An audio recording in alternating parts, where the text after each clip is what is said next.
Hello and welcome on France 24 and Radio France International for an interview with the President of Rwanda, Paul Kagame. With me for this interview, Alexandra Branjon from RFI. Mr. President, hello.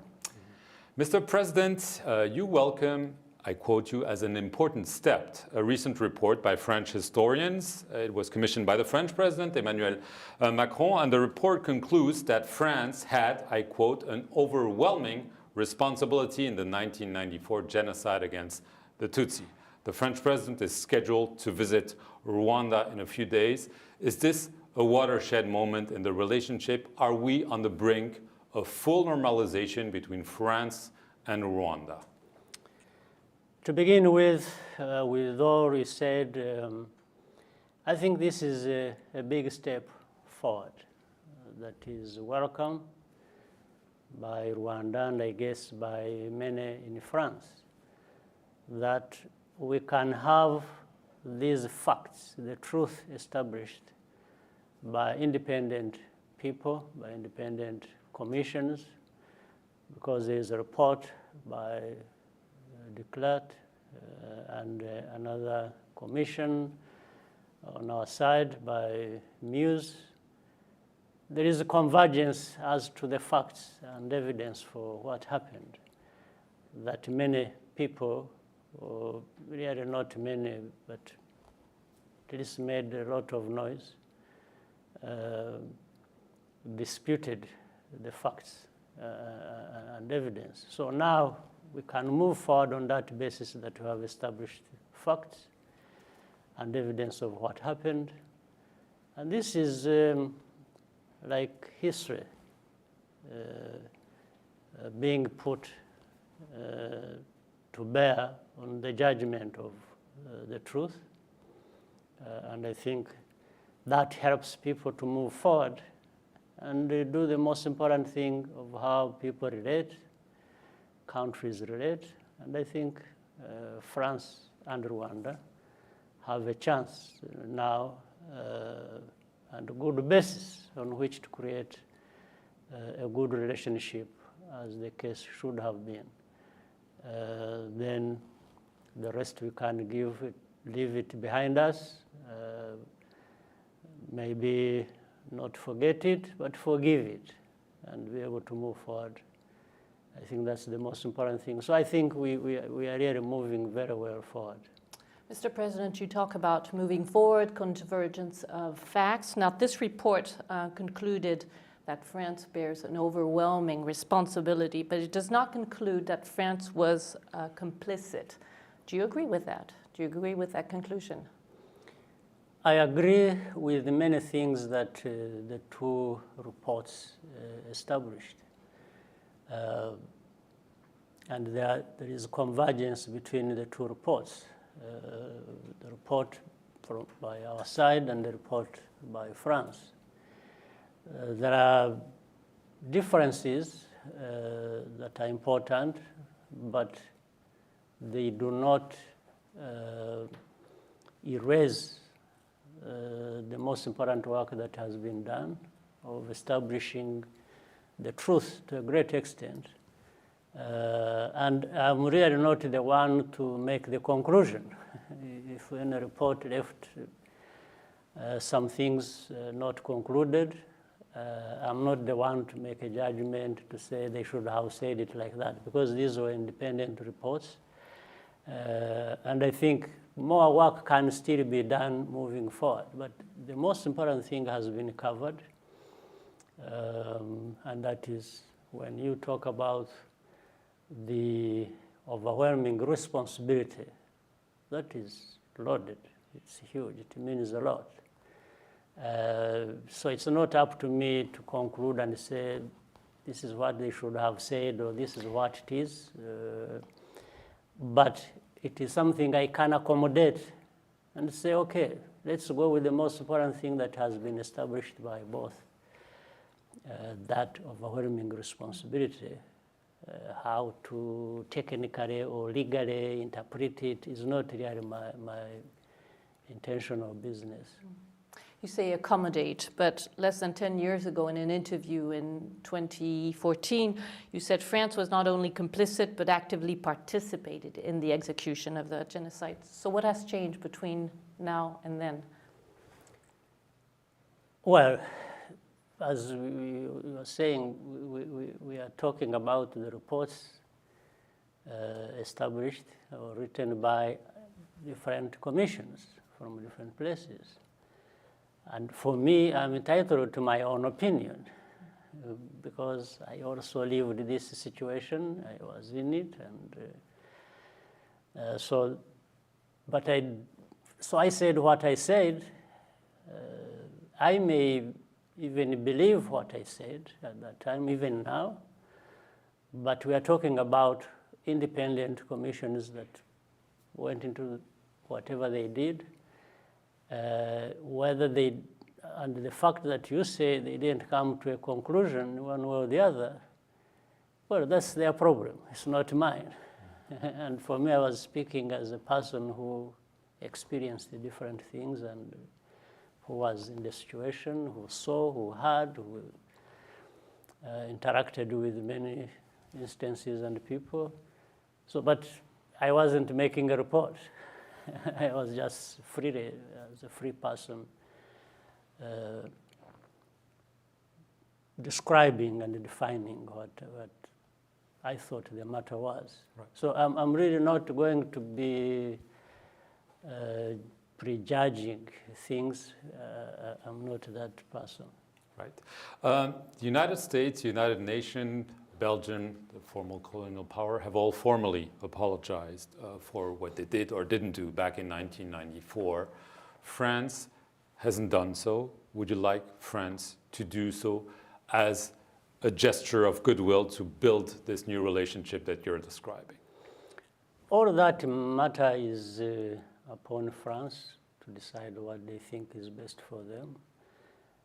The worst thing I can do, which I would not actually wish to do, is to ever ask anybody to apologize or to do this or that. I leave it to them. That's when it comes out honestly, genuinely, and people. It's the world that judges. It's not just me. But it would be an important gesture. I understand you're not going to call for it, but if it happens, you would deem it as an important. I think so. If anybody recognizes a problem and says and does things about it, I think that's the best outcome. Right. Absolutely, I would appreciate that. Right. As you would appreciate a French ambassador going to Rwanda after years of not Yes, having. yes, we are in a process of You think normalization. this is on the horizon? I mean, very soon? I would wish that was the case. Again, that's a matter of France to decide. But I think it would be a good thing, and we could keep building the momentum of a strong relationship. Now, sir, a few years ago, a Rwandan Inquiry Commission came out with the Muccio report, which recommended legal action against some French officers who had been in Rwanda in '94. Is this still the case today? Would you still like to see legal proceeding against officers, French officers? I think the dynamics keep changing. One thing calls for the other.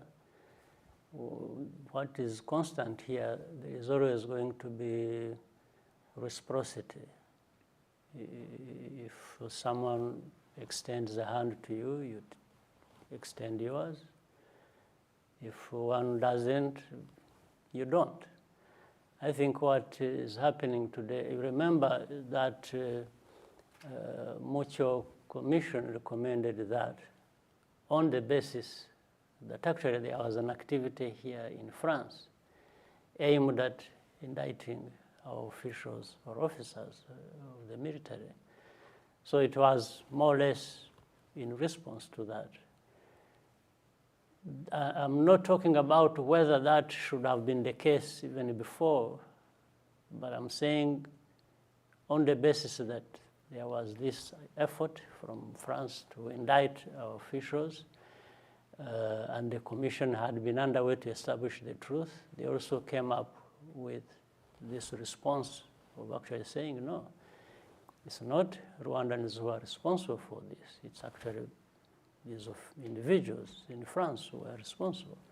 So there was that sort of reciprocity in terms of enlightenment. That is the basis. So I think So that's some over of today. these things, I think the dynamics have changed. Okay. Absolutely. Speaking of the change of dynamics, the French foreign minister at the time, Alain Juppé, recently wrote an opinion piece in which he said that he regrets not doing more back in 1994. This is a man who, when you previously came to France, said he would never shake your hand. Do you think things are changing and that you might shake his hands today? Well, I think that's from what I've just said a moment ago. If somebody, it depends what is at stake. What he said at that time, if it has changed, I see no problem myself. I'm not too prejudiced in many cases and not to do one thing or the other. If things have changed, they have changed. I don't tend to be caught up and remain in the past myself. I always want to move forward. During your stay in Paris, you're scheduled to meet some French military officers who were in Rwanda in '94. This is a first. Why have you decided that? What for? I think it's in a way a useful gesture for us to meet and just reconnect in some way, even if it was remotely. Because again of what is happening now, when the two commissions did their work, they established different things, including names coming up for attempting to do this or doing this, and so and the officers I'm going to meet in one way or the other featured in this complicated history we had between Rwanda and France. And I thought it was a good gesture to reconnect in that context of history and even for a moment, just on the basis of what has been under discussion in those reports. Is there anything standing in the way of full reconciliation between France and Rwanda? For instance, you still have the presence of genocide suspects in France. A few months ago, France had Félicien Kabuga arrested. He was the financier, if I may use that expression, of the genocide.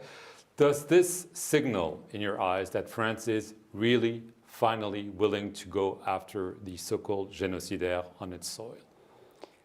Well, I think it's a good start, but maybe more could be done. So my perspective is that we can encourage more good things to happen if France is willing to do that. There are still a number of genocide suspects here in France whose cases have not been handled the way they should. There are genocide deniers who are here in France who still make a lot of noise and make different things difficult or more difficult. And yet, the good thing is in France here you have the law that actually punishes such a things like genocide or Holocaust denial. So maybe all these tools should be put to good use so that we continue cleaning up the political environment that exists between France and Rwanda. I mean, let's take an example. Agatha Biarimana, the former wife of the killed president, she is in legal limbo here in France. Would you like France to kick her out, extradite her? I mean, this would obviously be a very symbolic gesture, It's been hanging over the relationship for years now. For me, I really say it in general terms and leave responsibilities where they belong. I'm not going to, by the statement itself, I think once France is willing to move in that direction as prescribed, I think we can continue to get things much better. Whether Gata or other individuals, there are many here, and as I say, but she would be an important one. You agree with that? She's one of those. She's one of those. She's on the list. There is no question. On the long list, she's at the top. So, but France will decide what to do. I'm not going even to advise them what to do. I can only request them, maybe, and that should be done officially in the official communication. But I'm not going in any way to tell them what to do. I can only request them what to do. And I'm saying these people should be looked at. Genocidaires, genocide deniers, they are more or less the same, who operate and are active here in France. I leave it to France government and judiciary to deal with. Staying with justice and accountability, last month the Congolese Nobel Peace Prize winner, Denis Mukwege, was in Paris. He called and he asked France to help bring justice to those responsible of crimes in eastern Congo. Some of them were committed by soldiers of the region, of Congo's neighbors. That's according to UN experts. Would you agree to have Rwandan officers prosecuted for crimes committed in eastern Congo in the wake of the genocide? As you might be aware, the mapping report has been extremely controversial and in actual fact highly disputed by people, whether others in Congo or in the neighboring countries. It was highly politicized, and for a reason that is very complicated. We were talking about a while ago, let's say, in the report, and then what you said about responsibility, say, of France and Rwanda, and then the indictments, either Rwanda by Rwanda, or French officials, or French government, or Rwandan officials. This kind of process of politics, if you will, has been, or the underlying causes have been huge contaminants. The contamination of it in the region and in the Congo is huge and goes global. And of course, there are these things that are hyped and brought up. I think Mukwege becomes just a symbol or a tool of these forces you don't get to see, and he's made a Nobel laureate, and therefore he's told what to say, and that will influence people's opinion and so on. So but it is highly controversial, it's highly disputed, and I don't think it can. And by the way, there are also other reports that dispute and say completely the opposite. The opposite, that there were no crimes committed there were in the no region? crimes, yes. In the Eastern Democratic Republic of Congo? Absolutely. And not by the individuals either talked about or by countries talked about. It's the theory of a double genocide that is playing out here. It's like the people, the genocide that was carried out in Rwanda against the Tutsis is something that heard vibrations going across the world and about the responsibilities and so on. So, and it has turned a full circle, and it's like people are saying, no, no, but these are not the only ones who died, even the others. And therefore, there were 2 genocides, and then it comes from Rwanda, it goes to Congo, then so it's such that even the truth, the actual people who died or who were or who killed, who did the killing, will never come out because of this intoxication of fighting to establish 2 genocides taking place. That's what I'm saying. In the east of Congo, the security situation continues to be very bad. Some say it continues to deteriorate. The Congolese government has decreed a state of siege in 2 areas, Ituri and North Kivu, for 30 days, maybe longer. Is this a good move? Do you agree with it? It is a good move to begin with, but that alone is not enough. It's what is done following the decision that is also equally important. Because the Congolese military's record is not great, so I mean, put them in charge is maybe not such a good idea. Yeah, but you see, again, these are some of the things that distort the picture. Here we talk about the Congolese military not being fully in charge or not being the best. But we have also had the UN forces and the UN from outside for now 24 years. So talking about the Congolese military not being the best or good in any way, and then forgetting the fact that you have actually, the world has put a force there.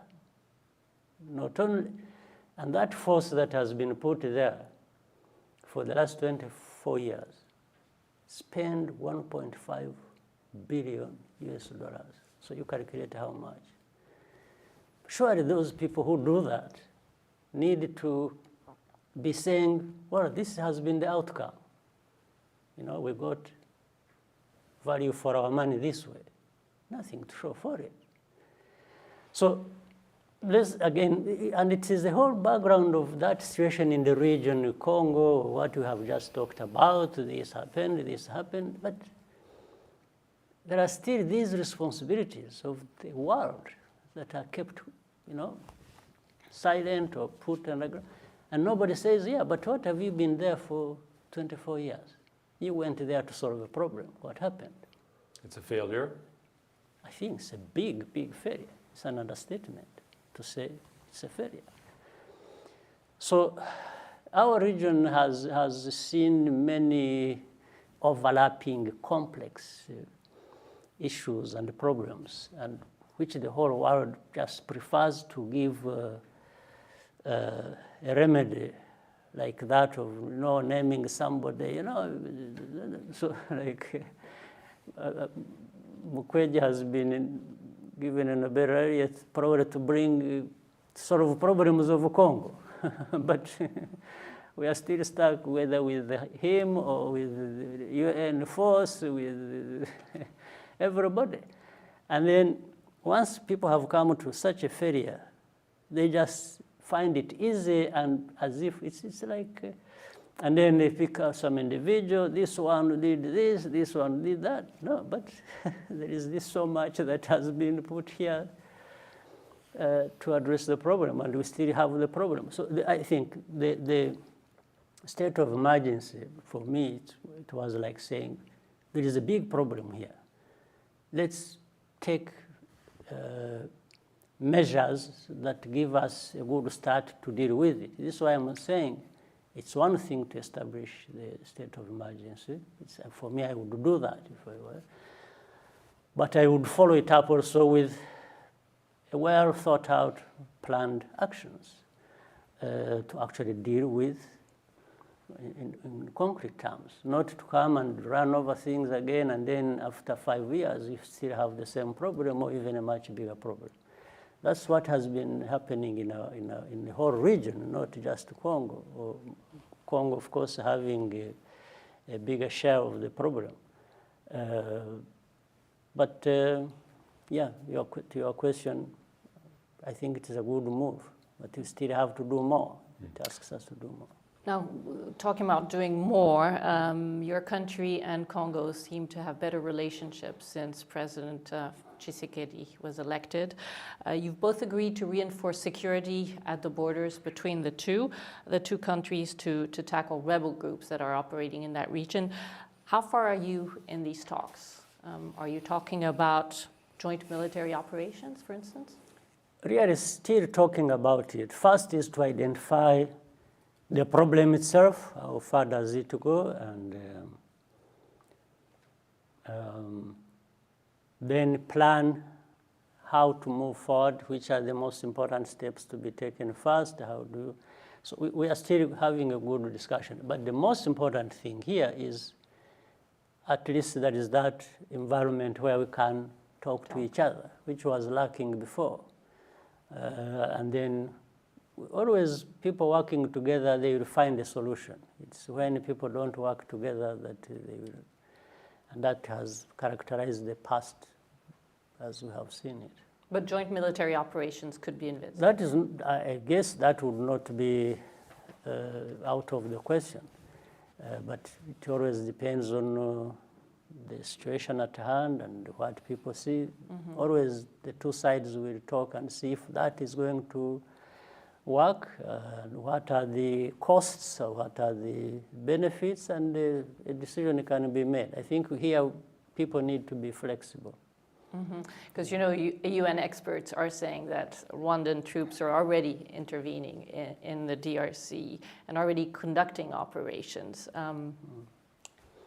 that an example? Yeah, but I wish they could go beyond that and ask themselves, meaning the UN, why would Rwanda have to go to Congo at all when they are the ones responsible for the situation? Yes, but does that mean that you're acknowledging that Rwandan troops are in the DRC? No, I'm acknowledging that the UN making that report is actually a failure in the Congo. That's what I'm talking about. Yes, total failure. But so are Rwandan troops in the DRC as we speak? No, if we were there, we wouldn't be failing. I assure you we wouldn't fail to deal with the problem. President Tshisekedi also made a surprise announcement recently. He said that Kenyan troops would be sent to the region. There are also reports of Ugandan troops. Are you in favor of foreign countries sending their troops to deal with this security issue in the east of the DRC? There are already foreign troops in DRC. As foreign as the people who come from 10,000 miles away. I'm talking about the UN. Right. So that's not. So it's enough, or is this? So I'm saying if you are looking for foreign as a big problem, we already have a big problem because what does somebody from 10,000 miles away know about the DRC? But we have them there. That's one thing. Second, I am for DRC being able to make a decision they think is appropriate and act upon that. DRC should be able to make its own decisions. They should have the freedom to do so. If they want to work with their neighbors, I think, why should people see that as a problem? Whichever neighbors they want to work with, whether it is Uganda, Rwanda, Angola, Congo Brazzaville, Zambia, Tanzania, Burundi, there are so many neighbors of Congo. If they want to work with them to deal with a particular problem they think one country or the other can help in, I think we should all welcome it. And again, for me, the issue is, once they've done it, let's see what the results are. Let's judge them by the results. I'm sure they would do that expecting to address the problem, not just for people to come and create another problem. So I think it would be a welcome idea. To first leave it to DRC to make their decisions, and we accept that. Yes. But stop this whole thing. This is what I was saying. You have a UN MONUSC in DRC for 20-something years.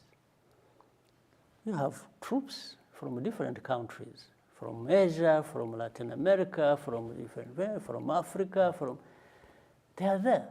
They've been there for over 20 years. Why are we talking about this problem? Where one country is doing this, or if no, will you allow this country to come in? No, but tell me what these ones are doing. The same people who are reporting against any neighboring country being in Congo, working with the Congolese government, are the same people who have forces there for over 2 decades. Right. So, and doing nothing. So why don't we first answer that question? I mentioned in passing Uganda. You didn't attend the swearing in of President Yoweri Museveni. We understand there are tensions between your two countries. What is up between your two countries? Why this bad relationship, and why is it getting worse? To describe it to you to the extent that you would understand it would take us a whole day. So I'm trying to summarize. But what is true is we have had misunderstandings, and we have even had efforts to try and resolve them. But things may not be working. But you know, Rwanda has had many problems. We have had our own, which we try to deal with. We keep struggling to improve our country, to make it better, to take it to greater heights. But at the same time, we suffer from being a small country. And those who think are slightly bigger than us think that we should be getting marching orders from them. And we are also good at telling people that they should leave us alone, and we want to grapple with our own problems and manage our problems. We can work very well with the people, but we don't want people to give us orders or to shape us the way they want, whether it is Uganda or even bigger countries. Those who think they can tell us, you do this, this is what is good for you, do that, or you must listen to me because of this. And we are very polite people as well. We tell them politely that no, that's not going to happen. And then sometimes people want to force it to happen. And that's where problems come up. So, but we are always looking forward to resolving whatever problems we have with anybody, including Uganda. Or like you have seen how we are making good progress with France. Why not with Uganda or any other country that we may have some problems with? So that's the way it is. So coming back to Rwanda and your internal problems, as you mentioned them, Paul Rusesabagina is currently on trial in Kigali, and he's charged with 9 counts, including terrorism for his alleged support to an armed group. He claims that he never condoned violence. Yes. One, he's not alone, by the way, in the trial. There are 20-something people who are being tried together with him. They were together in committing these crimes against Rwanda and Rwandans. They are all appearing in court. And in fact, and some of them, a few of them, are giving overwhelming evidence against him because he was their leader. And they produced this evidence in court. Now, there is what he says. He may deny a number of things, but 2 things. One, there are actually things he said publicly that even implicate him, that confirm what these other accused are saying about him. But they came from him. Such as? or when he publicly said he's going to make sure that he unseats, brings down the government of Rwanda. And when an interviewer, there are these tapes about him. He hasn't denied, even in the court of law. They said, are you the one who was saying this? He said, yes, because it is obvious. So, and when he was talking about that and talking about his being a leader of some of these organizations.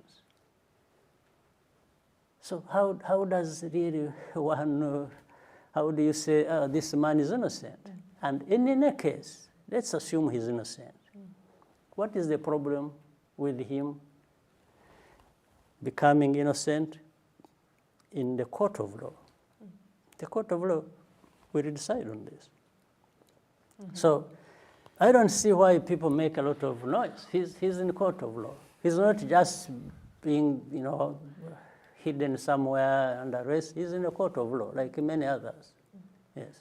Well, you were saying, why do people make a lot of noise? Also, I think probably because the way he was arrested. I mean, he says he was tricked into coming to Rwanda. And what's wrong with tricking a criminal you're looking for? Well, if he is if he was suspected. Tricked, if he is suspected, right.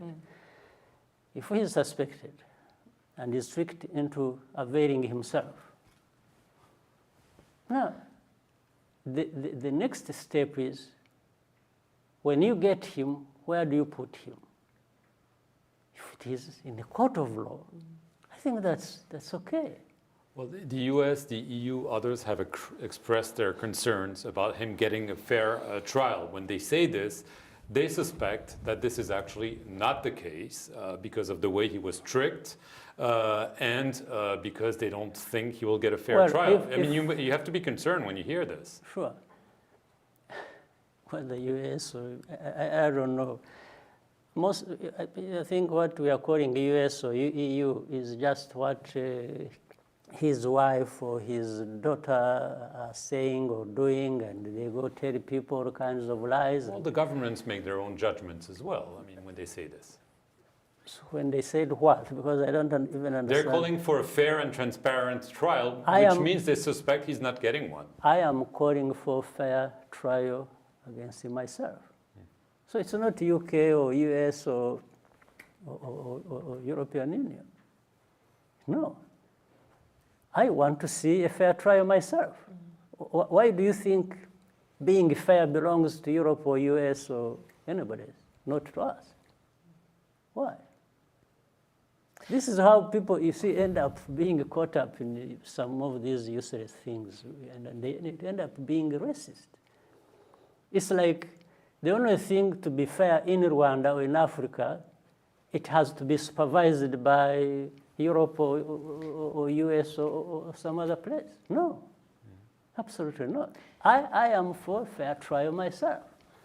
That's why he's in the court of law. Something else could have happened to him if we were just people who do things anyhow. Yes, but he's in the court of law. So why don't people respect our processes? Well, maybe the concern is because several think tanks or organizations have accused your regime of suppressing all type of dissent. And I'll give you another example, the one of the arrest of the gospel singer, Kizito Mihigo, who became a critic of your regime. He was accused of inciting hatred, and he died in police custody. The official version is suicide, but human rights organizations are doubting that. Yes, I can't decide what human rights organizations believe or not believe. For me, I rely on facts. But there's concerns that... The concerns will be there, but who tells you I don't have those concerns myself? But everything is cleared through investigation and through the court of law. So would you accept a probe? They're calling for an independent investigation. Independent what? You mean we should always be having independent investigation for things that happen here in Paris or in France? If somebody dies and somebody comes up and says, no, this man was killed by the police or by somebody. So should we always have independent investigation to find out the truth? Or you are saying, no, your countries don't deserve that or don't really have to be believed until we have validated it. Is that what is being said? Yeah. What do you answer then to those who accuse you of not allowing political space for the opposition? I'm not responsible for the opposition. No, but they're saying you're not That's allowing not my them to business. exist. How? How can I stop them? How can I stop them? How can you stop them? Yes. How do I stop them? By going after them? No, by actually having a bigger following than them. That's how they get stopped. It's not me who stops them. I'm not responsible in any way. No, I don't. When we go for elections, I don't go campaigning for the opposition. I campaign for myself. That's none of my business. So, you can accuse me of all kinds of things. But if I want to turn around and accuse you of what I think you should be accused of, what do you say? We were talking about earlier about the problems between France and Rwanda, right? Which we are trying to address. So which means I can have a number of things I am accusing France of, or UK, or US, or you think that, no, these are above reproach, you shouldn't be talking about it, they can only talk about you. But again, this is what I was saying. Some of us don't accept that. We just, To finish, Mr. President, you've been head of state for 21 years. The next presidential elections are in 3 years. Yes. Will you be running? Above all, I wish God continues to give me good health, right? That's at a personal level. The rest of politics, Rwandans will decide, and maybe I can also decide personally. I can decide even when Rwandans say, no, we still want you, that is something important. But I can say, you know what? I feel I need to go and do something else. But for Such as? there are many things I can do. I can just go home and rest, read books, maybe write some things, recollect what has been happening in my life and things that I have gone through and what my country has gone through. This is a whole occupation that would make me busy. But for whether I'm going to run next time, or sometimes when I'm asked, and I've been asked this question many times, I find it really irrelevant. Why should people be interested in knowing whether you run or not run? This is the affairs of my country. The rest are just bubbling. I don't. Why should I listen to anybody asking me, are you going to be doing this tomorrow? Okay, I'm a free person. I will do whatever I want. And I will do whatever my people want when that fits my moment. That's it. I don't run my life in according to media questions or reports or human rights, this or what. They say, no. I think we have had enough of this going around forever, but we have to live our lives. We have in the country, we have to live our politics. We have to live as free people who want to operate with others, and that's where I am. Mr. President, thank you very much for agreeing to this interview, and thank you to our listeners and viewers from France 24 and RFI, Radio France International.